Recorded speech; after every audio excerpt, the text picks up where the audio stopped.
Okay, this is Travis Wayne Goodsoe. So because of the new formatting that I'm doing, and I'm still coming up with more and more issues, it's going to be easier to just redo an introduction before I get into the issue. So, Mormons, why are you still in the church? You're being played for dumb by staying. There are multiple issues that millions have left the church already for. Yes, millions have left already. Why are you still in it? So I'm going to be covering all the different issues, and that reminds me of another one, Social Club. Okay. So I'm hoping one of these issues will finally convince you to say, okay, that's it. I've had enough. I need out. And some of these should be obvious, but there's something wrong with you for not leaving. And there's something wrong with the thumbs down troll, Mormon troll, who comes on my video channel just to put thumbs down on Mormon videos. He doesn't bother to read them, listen to them. He just sees them, click, thumbs down, and moves on. So he's somebody that's subscribed to my channel, I'm guessing, unless I've allowed anybody to put thumbs up or thumbs down. And I may have to check that. But I just deleted a Mormon yesterday, but I don't think it's him. He's more of a newcomer. And he comments. And it's not really comments. He just comes on my channel to insult me. So, yeah, I'm not going to allow that. So screw you.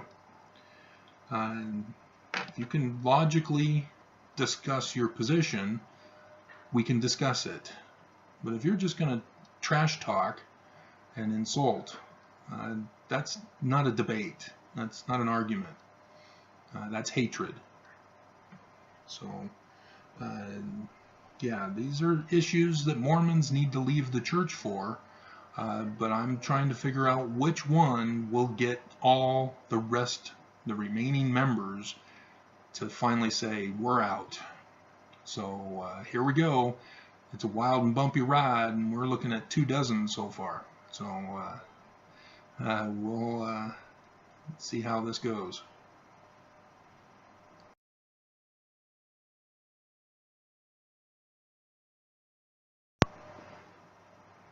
Okay, Mormons Against Mormons. So, Mr. Thumbs Down, this one's for you. Because you're a Mormon, I was born and raised Mormon, and see what the church has made you do. You have allowed that church leaders to turn Mormons against each other. And this is horrifying. This isn't supposed to be the case. Those who are ex-Mormons already know this, because when they decide on their own from research or whichever issue is too much for them to handle, they leave. But then what do the members of the church in their community, in their family, their friends do? Sorry, breaking news as I'm watching the muted. Okay, so that's old breaking news. All right. And they're attacked. Ex-Mormons are attacked. They're shunned, they're abused, they're threatened, they're harassed, they're ignored. And this is wrong. This is not Christ-like behavior for Mormons. If people leave, there's a reason. Find out the reason. Don't just assume that you're in a position of superiority. If you're turning on your family members, on your friends, on your neighbors, because they found out something in the church that's wrong and left for it, don't attack them. They've already been victimized. Don't add to it. So this is a short one. So yeah, this is obvious.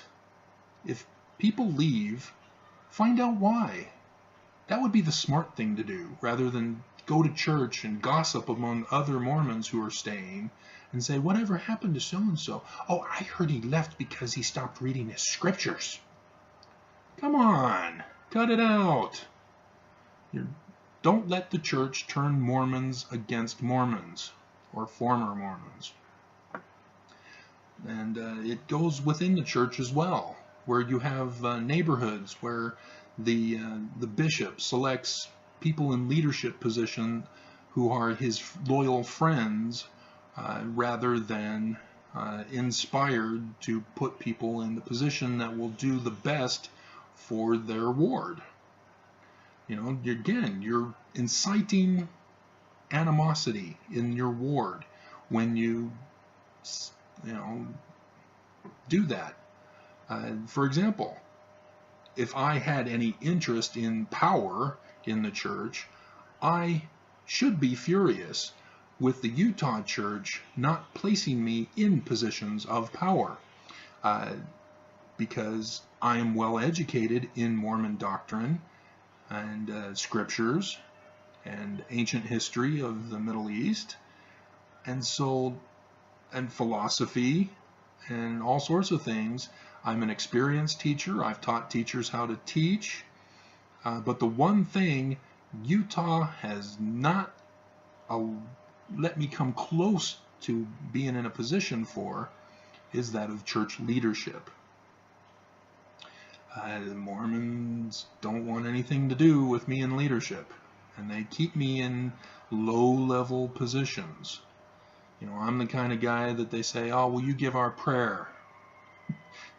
That's Mormon speak for, we don't like you, you give the prayer. You're participating, you give the prayer. Now, what does that say about the person who does that kind of stunt? You know, what do they think of prayer, for one thing? Prayer is communication with God, and if you're having people you don't like or give the prayer, what does that say about you and how you think about prayer? So yeah, I mean, yeah, granted, people don't like giving prayers, but I think it has to do with that Mormons recognize, hey, wait a minute, this is a make-calling position that you're putting me in. You know, like the Boy Scout leader or the janitor. You know, they give it a special title so that they get fooled into thinking, oh, this is great, I'm the physical facilities representative. No, you're the janitor. You're in charge of cleaning up people's messes. So, you know, you can't have a church doing this to their own members. And that causes contention, it causes animosity, it causes division. And so this needs to stop. And the church leaders will not do that. And so if they won't do it, leave. Say, screw this, I'm out of here. So there you go. Mormons against Mormons. It ain't God's church if Mormons are against Mormons.